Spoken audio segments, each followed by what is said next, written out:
Okay, magandang araw sa inyo mga ma'am, mga sir. Ngayong vlog na to, sa vlog na ito, sa video na to, wala tayong property for sale. Hindi po for sale itong property na nakita ninyo. Ito po ay bahay ng ating dating Pangulong Ramon Magsaysay. Yan. Matagal ko nang gustong puntahan to eh. Diba? Yan o. Ang ganda no? Ganda. Tapos ito, simbahan. Ito yung kanyang rebulto. Nakaharap siya sa gate.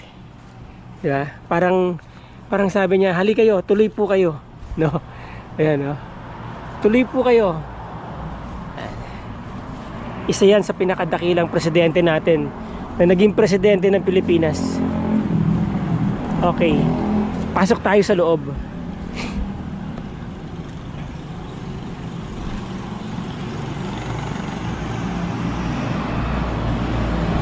Ito yung simbahan na dinonate na nila sa mga Katoliko yata. Tapos ito yung pinaka main entrance, no? So yan, may lanay dyan. Okay, yan. Tahanan ng mga Magsaysay. So ancestral house nila to. Sa bahay na ito, ginugol ni Ramon Magsaysay, ikapitong pangulo ng ating Republika ng Pilipinas, at kilala sa taguring The Guy. So tinawag siya ng mga Amerikanong The Guy. So parang he's the man, he's the real McCoy, parang ganoon. Doon yung mga bintana niya, original pa siguro to, mga kapis. Ayan, no? Right. Itong pintuan niya, ewan ko kung original niya pa to, no? Okay, so pagpasok mo dito, ayan. So this way first. Syempre,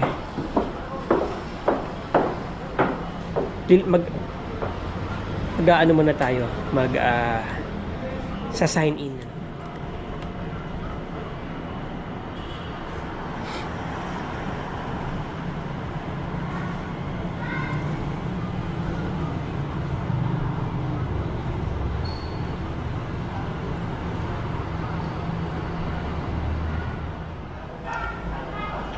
So ang ganda, no? Naka-divider niya.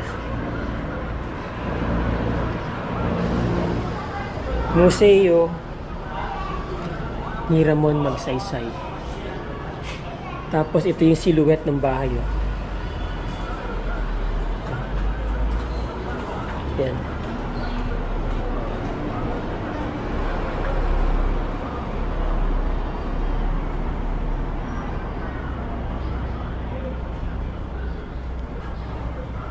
Uy!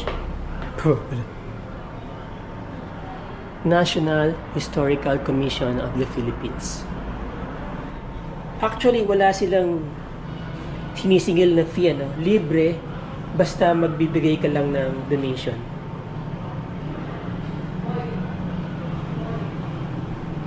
Yan, si Ramon Magsaysay. Ang ganda ng kanyang kabayo, ano? Sino kaya ito?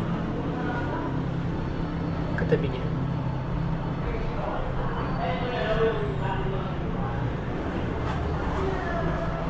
So dito, kapag pinapalabas siguro yung buhay ni Ramon Magsaysay, yung dating presidente Ramon Magsaysay, dito yung mga nakaupo, yung mga mga nanonood. Ito siya nung bata pa. Tsaka naka-aircon dito, ha.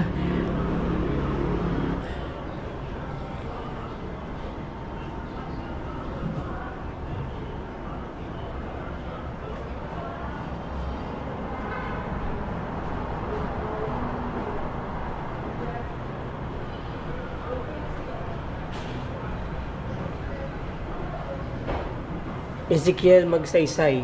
Ito yung tatay niya. Lolo ni Governor Vic Magsaysay. Yan ang tatay niya. Tapos ito yung mother ni President Ramon Magsaysay. Perfecta del Fierro.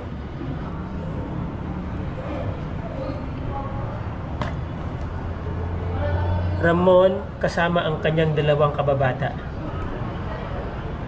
Mga kababata niya. Sino kaya ito mga to? Ano? Of Major. Insignia of Major. Major. Bakal, itim at marka na Smith & Wesson Springfield, Massachusetts, USA. Sa ibabaw ng bahagi ng barrel, US Army 1917 at numerong serial number 686 sa ilalim ng hawakan ng baril. Yan. Totoo po yan. Oh. Oh.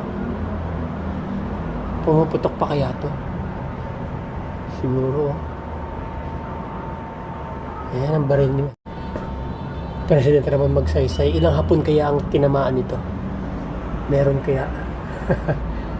Ayan o. No? Ganda. Ang ganda ng baril na to. Smith & Wesson. Actually, nung nasa gun store ako, hindi na sila nagbago ng style nila. At mga ganitong baril din yung pinadala nila sa Vietnam. Nasa Time Magazine din siya. Anong date to? Time, the weekly news magazine. Si Kalihim Magsaysay sa cover ng Time, 26, 1951, November. 26 November 1951. Attention, AFP soldiers, these are the new hook tactics. Harass large AFP units by small hook units. Destroy small AFP units by bigger hook organization. Ambush army patrols. Wag gulo talaga nun, ano? Through hit and run attacks. Snipe at lone AFP soldier or small groups in bivouac or in camp. Ambush lone army vehicle and seize arms, ammo and provisions of slain AFP soldiers. Urge civilians hired by AFP as guides or cargadores to commit sabotage. Ambush returning AFP vehicles after operation. Talagang magulo noon, ano?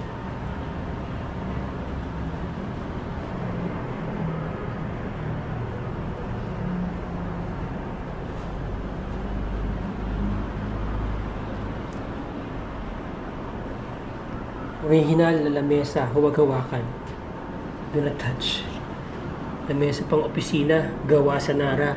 Kulay kayumanggi na may 7 kahon na ginamit at ni Kalihim Ramon Magsaysay sa tanggulang pambansa. Okay, ito yung ginamit niyang mesa nung siya ay Secretary of National Defense.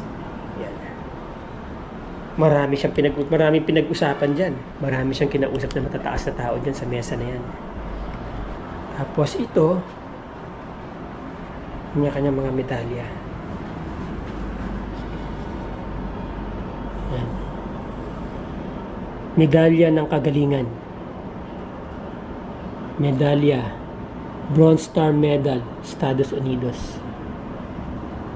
Sagisag ng iba't ibang rango ng hukbong sa datahan ng Pilipinas. Yan. Tangkad pala si President Ramon Magsaysay, no? Ang uniform niya, oh. Laki. Ang ganda, oh. Ano to? Kasuotang hukbong panghimpapawid. Okay. Air Force siya.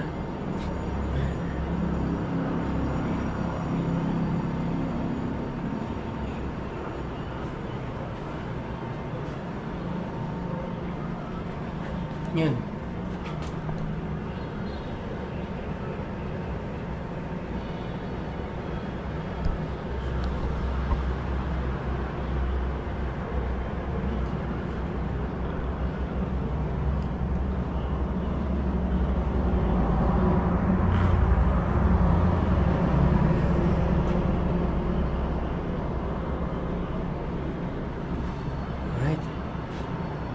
Nationalista. Ito na. Mga posters. Ayan.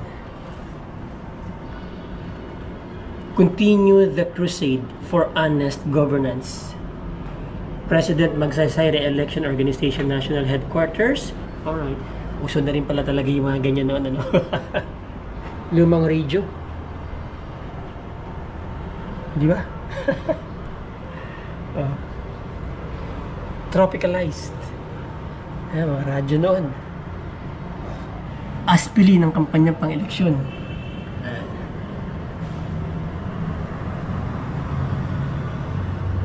Magsaysay is my guy.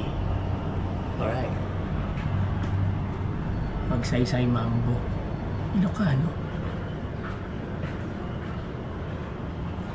You are our idol. Aba, may idol pa pala talaga nun, ha? Idol.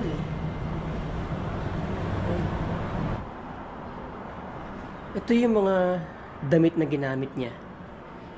Ano, sombrero. Tapos, pakita ko lang sa inyo yung kisame nito, no? Ganito talaga yung mga bahay noon, eh. Yan. Wala silang nilalagay na kisame, kaya hindi na iipunan ng dumi. You know, usually kasi yung ilalim ng bahay ay ginagawa nilang parang pinakakamalig nila. No?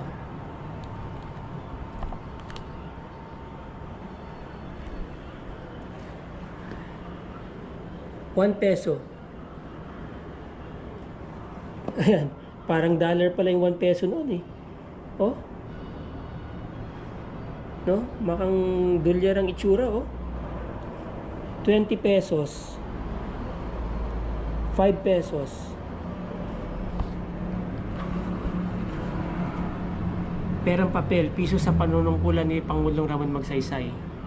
Yan ang piso natin noon. Yan. Ito ang ₱5. Yun ang ₱20. Pluma. Yan. Ballpen ni President Ramon Magsaysay. Yung may mga orasan pa yan dyan, yun. Tapos yan, no? Ganda ng, ano ba yan, batik.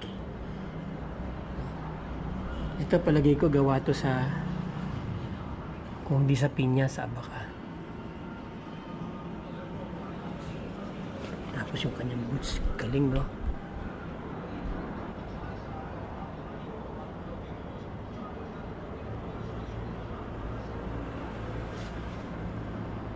Hindi rin gaanong malaki yung paa ni President, ano? Tulis ng boots, eh, no? Ganda. Bota gawa ng Nocona Boots, Nocona, Texas, Estados Unidos.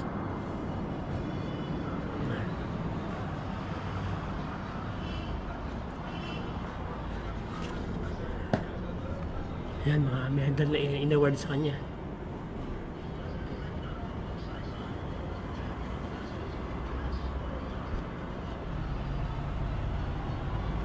Ramon Magsaysay, President. Sa vocational, talagang pinapalakas niya yung agrikultura ng mga panahon na yan. Ganda, no? Kuldroy. Oh. Puso yan noon, eh, mga kuldroy. Yan, ang ganda ng pagkakadali ng kuldroy nito, no? Oh. Tapos ito siguro kay First Lady yan, syempre.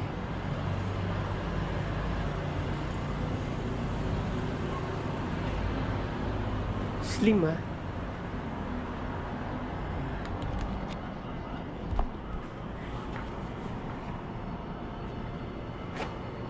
Sapatos puti. 8 pulgada. Ang Tibay brand at isinuot ni Pangulong Ramon Magsaysay. Tatak, ang Tibay. Filipino made.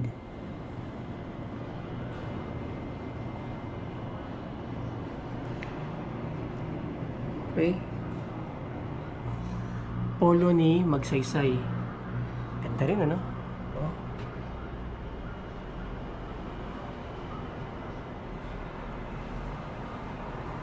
Ganda, no? Tsaka ito, ganda. Ayan. This way. Ito, mga original pa siguro itong mga poste na to.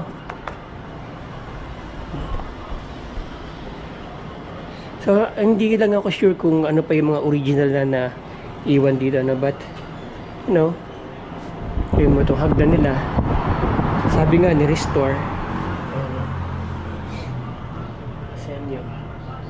Akit tayo sa taas. Yan, no? Tara, sir. Akit tayo sa taas. Pwede na ako makit sa taas, sir? Okay. Yan. Ganda. By the way, gusto ko introduce niyo si Manong Guard. Kayo po yung guard dito everyday? Ano siya? Palitan din po siya mga 12 hours pa rin. 12 hours? May panggabi din. Okay. Ano pong pangalan nila? Julito Garcia siya. Julito Garcia. Oo. Sige, Kuya Jun. Akit ako. Ayan.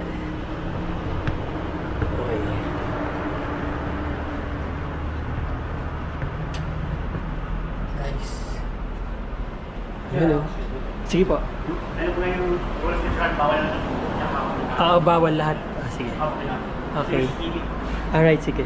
So, bawal daw umupo dito. Pag umakyat kayo dito, bawal umupo at bawal nating hawakan yung mga furnitures. Ano po? Kasi, syempre, sa dami ng mga pumunta dito, nagkakaroon ng, alam nyo na, hindi natin masabi, di ba? Baka yung mga kamay natin, kung anong naihawak natin dyan, mag-cause ng degradation ng mga furnitures. So, akit na tayo. Yun. Ay. Para akong bumalik ng ilang dekada pabalik sa panahon, ano? Labas tayo dito sa balcony. So, kung may imagine ninyo, pag nagsasalita si Magsaysay, nandyan yung mga tao. Palagay ko wala pa tong simbahan na to at wala pa, hindi pa ganyan ng bakod, ano. Andyan yung mga tao, nagsasalita siya. Yan. Diba? Mga kababayan ko. Yan. Dapat nang malaman nyo, ako ay Pilipino. Alright. So yan, may mga kapis, oh.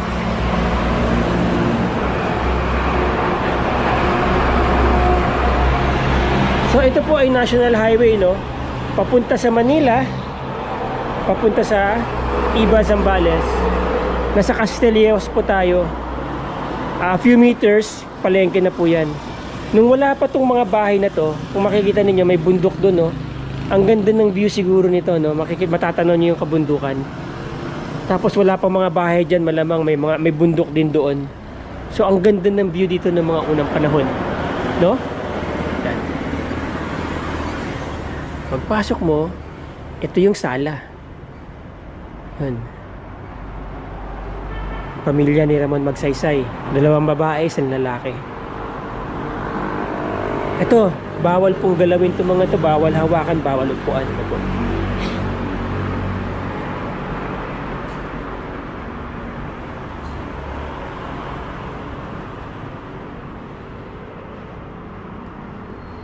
Ito talaga usong-uso itong mga ganitong upuan noon, eh. Ganyang table set, no?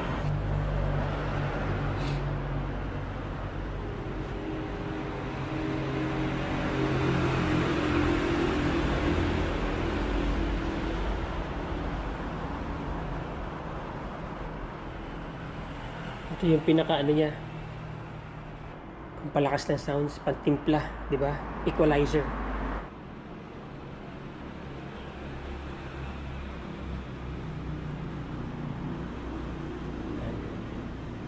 Tapos ito, bronze.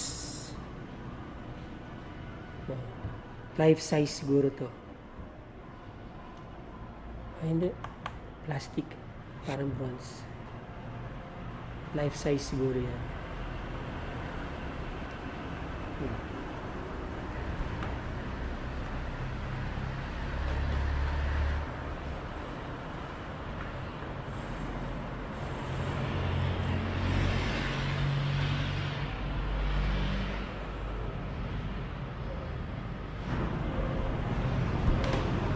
Mahilig siya sa sounds, ha? Ayan, oh. Meron na naman siya ditong 45, yun. 90, 45. Rafael Kubelik, Chicago Symphony Orchestra. Ano kaya tunog ng speaker na yan, ano? Gumagana pa kaya yan?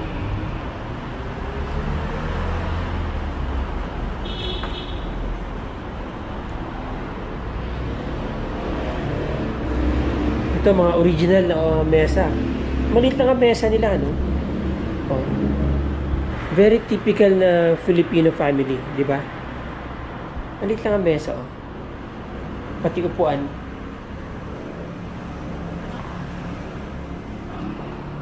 Ito, mga antique to, sigurado. Yan. Nakatakot, tabihan. Ako po, pag yan nabasag mo, yari ka talaga.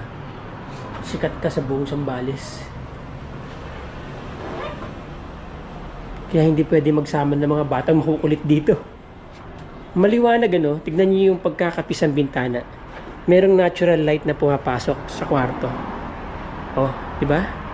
Hindi siya madilim. Tsaka ang ganda ng mga ilaw, oh. I wonder kung yan pa rin yung original niya, no?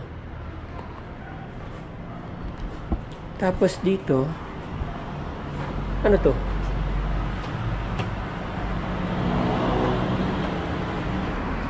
Ito, pang exercise. Di ba? Pang rowing exercise. Oh.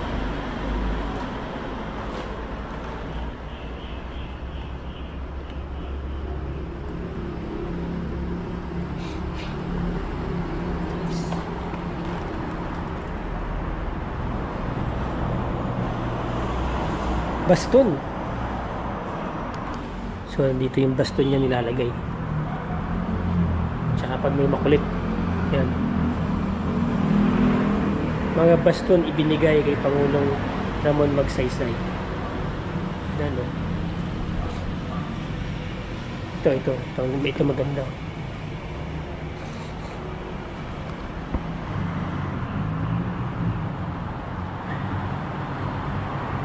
Wow.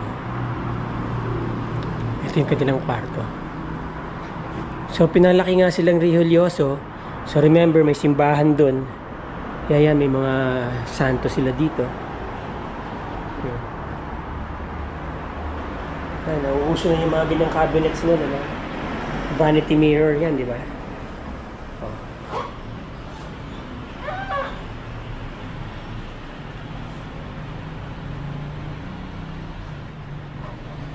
Kama.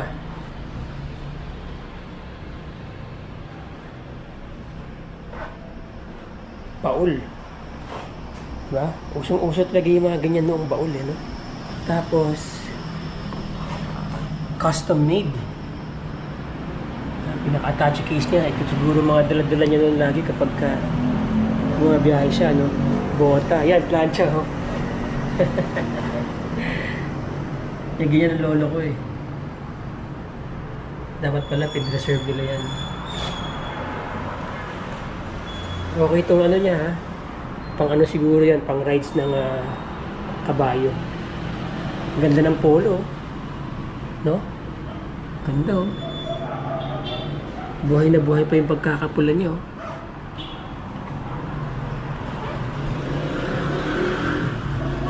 Pantalong Jodhpur, kulay krema. Gawa ng tahiang tindahan na ADB Abiado at sinuot ni Pangulong Magsaysay sa libangang pangangabayo. Tama. Pag nagkakabayo siya. Yan.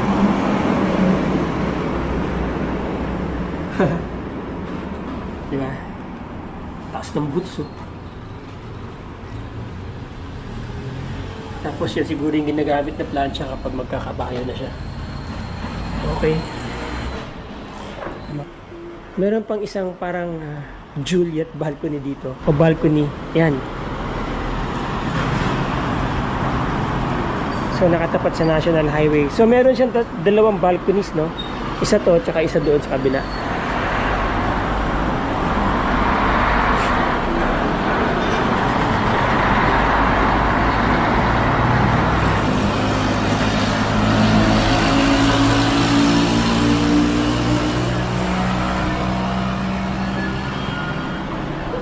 Nice. And then, tawid tayo dito sa kabila.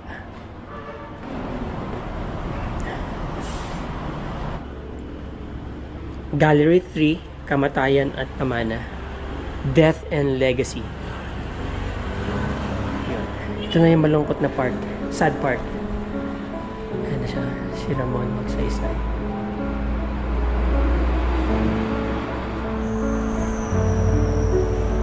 Ito na. Kamatayan. Nakakalungkot. 15 minuto matapos lumipad ang eroplanong Mount Pinatubo. Ito ay bumagsak sa isang gilid ng bundok manunggal.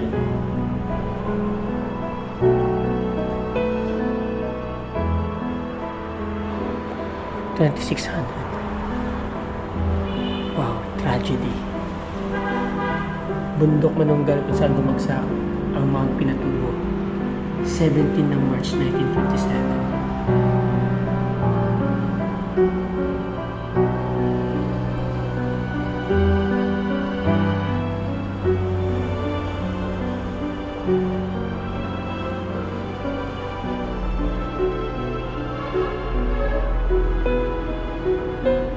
meron silang survivor.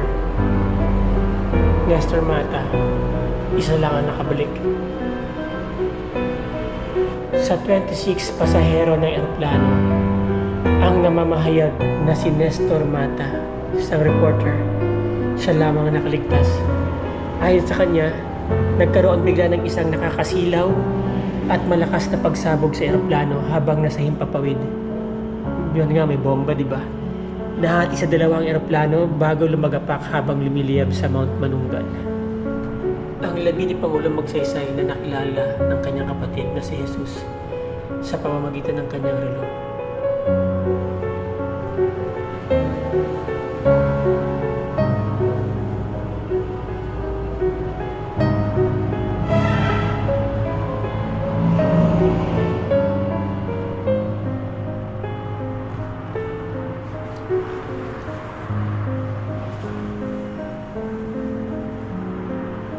Mga libi ni Pangulong Magsaysay patungo ng lungsod ng Cebu.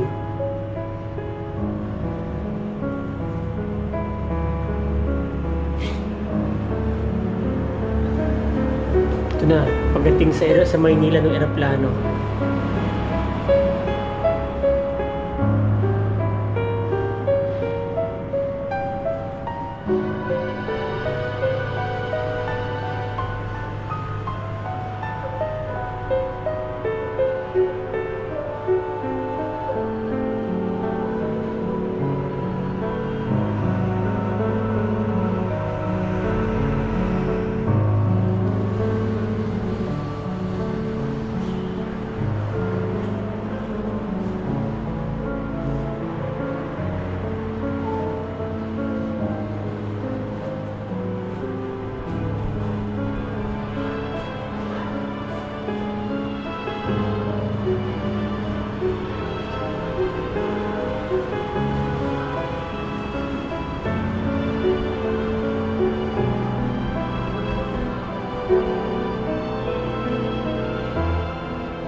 Si Nestor Mata, siya yung nandito. Sinong katabi niya? Pablo Bautista. So ito yung mga namatay. Sa number 4 si President Ramon Magsaysay. So nandito siya malapit sa cockpit.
So, alright.